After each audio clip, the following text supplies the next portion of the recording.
I'm Richard Southern in the 680 newsroom. A little bit of weakness for the Toronto stock market this past week amid the uncertainty regarding NAFTA. Also, the price of oil trailing off some on demand concerns. Another factor certainly at play, cannabis stocks. I mean, these are the stocks investors are looking at. They're the most actively traded almost every day. We saw a little bit of a sell-off for some of the big names towards the end of the week. The big question, though, for many investors is how to time the sector. Cannabis stocks have surged ahead of the legalization date next month. Do investors continue to ride them higher or get out now and book the profits? We asked Mike Curie from TD Bank. I hear people every day saying, I'm going to sell right before October 17th. I'm going to sell right after October 17th. I can't say that's a good or a bad strategy, but the old, story, buy on rumor, sell on news, well, the news is October 17th. So a lot of people I'm seeing who have made a pretty good bun on these so far are starting to take a little bit off the table before that date. Yeah, because who knows what the earnings are going to show, right? That's the million-dollar question. We don't know what the numbers are going to look like when they start coming in. No, on one hand, I'm hearing people saying these are the tech stocks of the 90s. This is a booming growth area. On the far other hand, I'm hearing people say this is like oats or wheat or any other agricultural commodity. So, as I said, it remains to be seen. Of course, the flip side of this argument is many believe we're going to see more investment from big alcohol, from big tobacco, and maybe even from big pharma that could possibly drive these valuations even higher. Starbucks this past week, after opening 25,000 stores in 78 countries, finally cut the ribbon on its first Italian location.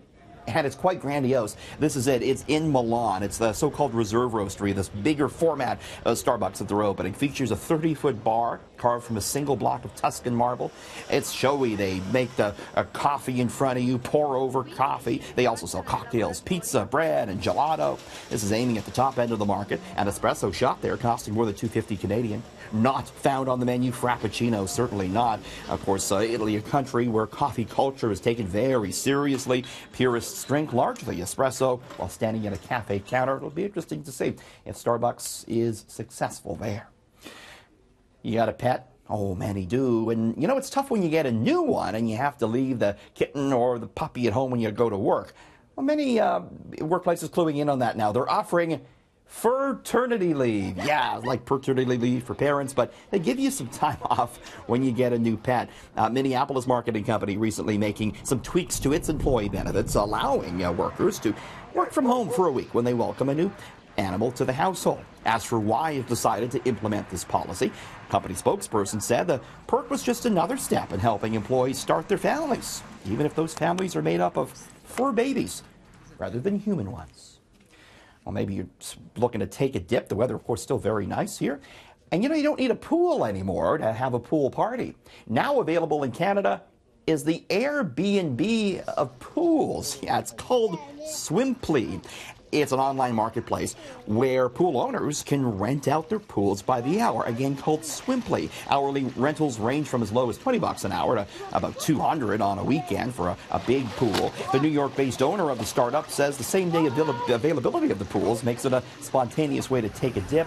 Of course, you might be wondering about the liability, and when you do rent a pool, you sign a waiver absolving the owner of any issues that may arise.